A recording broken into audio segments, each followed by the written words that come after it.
బాబు మాట్లాడుతున్నారు. లైవ్ చూద్దాం. 22% కొత్త భవన నిర్మాణ కార్యక్రమంలో లేఅవుట్ పర్మిషన్స్ ఇవ్వడం జరిగింది. అదేవిధంగా ఈ 2024లో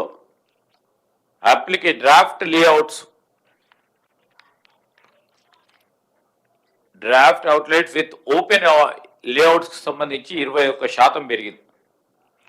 ఎందుకు చెప్తా ఉన్నామంటే హైదరాబాద్ మహానగరానికి సంబంధించి సస్టైనబుల్ డెవలప్మెంట్ చేయాలి.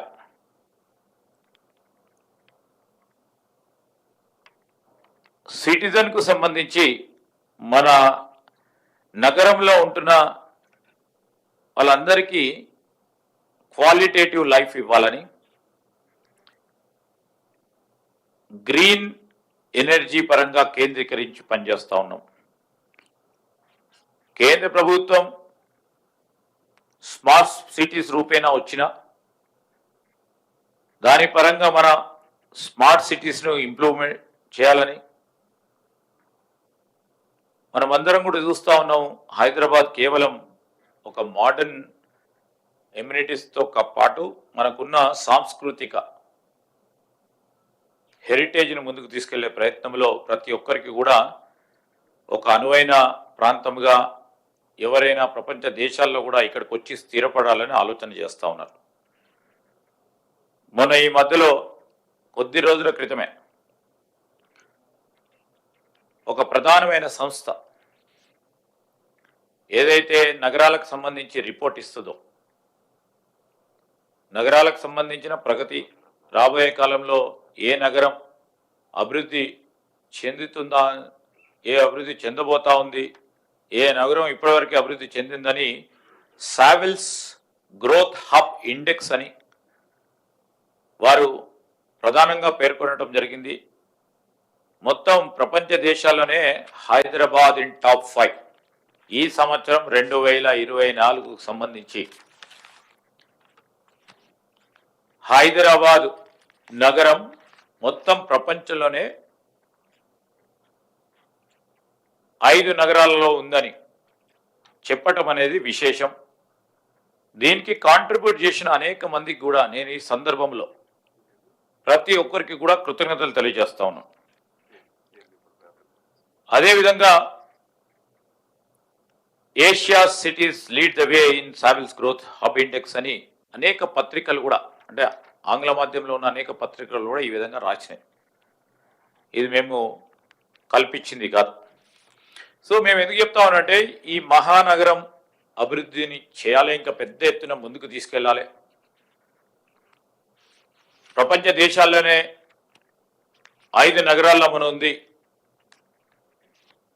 దాంట్లో మొదటి స్థానం మనం చేజెక్కించుకోవాలనే ఒక ప్రయత్న భాగంలో ముఖ్యమంత్రి గారు మరి ఒక ప్రణాళిక సిద్ధం చేసుకొని మున్సిపల్ శాఖను నిర్వహిస్తూ ముఖ్యమంత్రిగా, మున్సిపల్ శాఖ స్వయాన మంత్రిగా అనేక కార్యక్రమాలకి శ్రీకారం చుట్టడం జరిగింది. దానిలో భాగంగానే ఇప్పుడు సరళీకృతమైన మరి అడ్మినిస్ట్రేటివ్ రిఫార్మ్స్ తీసుకురావాలని, బీపాస్కి సంబంధించి ఇప్పుడే మా దానా కిషోర్ గారు, మా హెచ్ఎండిఏ కమిషనర్ గారు మీకు అందరికీ కూడా ఆగ్యుమెంటెడ్ రియాలిటీ సంబంధించి కట్టింగ్ ఎడ్ టెక్నాలజీస్ని ఉపయోగించుకోవాలి. ఈరోజు ఈ డిస్రప్టివ్ టెక్నాలజీస్కి సంబంధించి మేము అనేక అంశాలతో మేము ఐటీ రంగానికి సంబంధించిన మంత్రిగా కూడా స్పష్టంగా కూడా ప్రభుత్వానికి సంబంధించిన ప్రణాళిక ఈ విధంగా ఉండబోతుంది. ప్రతి డిపార్ట్మెంట్లో కూడా ఈ కట్టింగ్ ఎడ్జ్ టెక్నాలజీని ఉపయోగించుకొని సేవలు అందించడానికి ఈ టెక్నాలజీని ఉపయోగిస్తామని చెప్పటం, దానిలో భాగంగానే మున్సిపల్ అడ్మినిస్ట్రేషన్కి సంబంధించిన మా అధికారులు కూడా ఈరోజు ఏఐ కానీ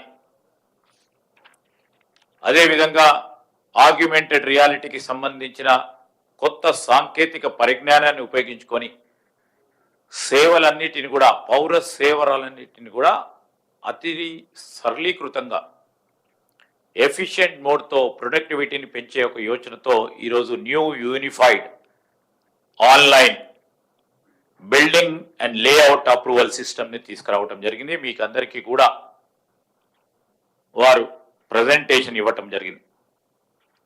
దీంట్లో ముఖ్యమైనది ఏంటంటే ఈ నూతన ఏకీకృత ఆన్లైన్ భవన అనుమతి మరియు లేఅవుట్ ఆమోద వ్యవస్థను తెలంగాణ ప్రభుత్వం ప్రవేశపెట్టనుంది.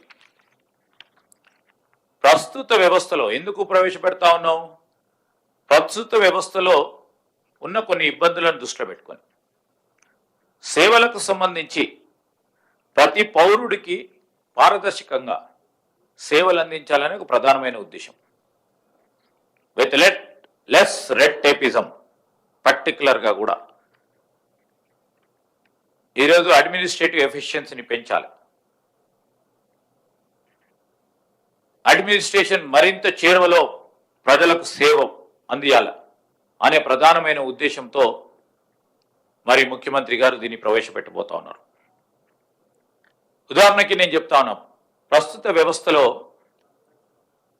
డ్రాయింగ్ ఆటో స్క్రూటనీలో ఎక్కువగా ఆలస్యం జరుగుతుందని చాలా సందర్భాల్లో పౌరులు మాకు తెలియజేయటం మేము గమనించడం జరిగింది.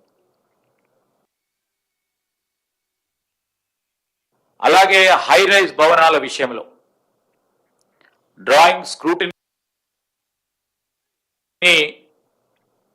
చాలా రోజులు పడతా ఉంది. దీనివల్ల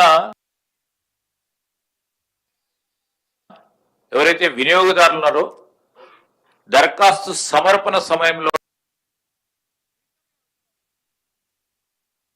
ఎక్కువ సమయం వృధా అవుతుందని మా దృష్టికి వచ్చింది.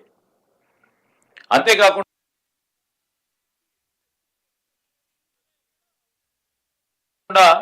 మీరు అందరూ కూడా గమనించుంటారు, ప్రస్తుత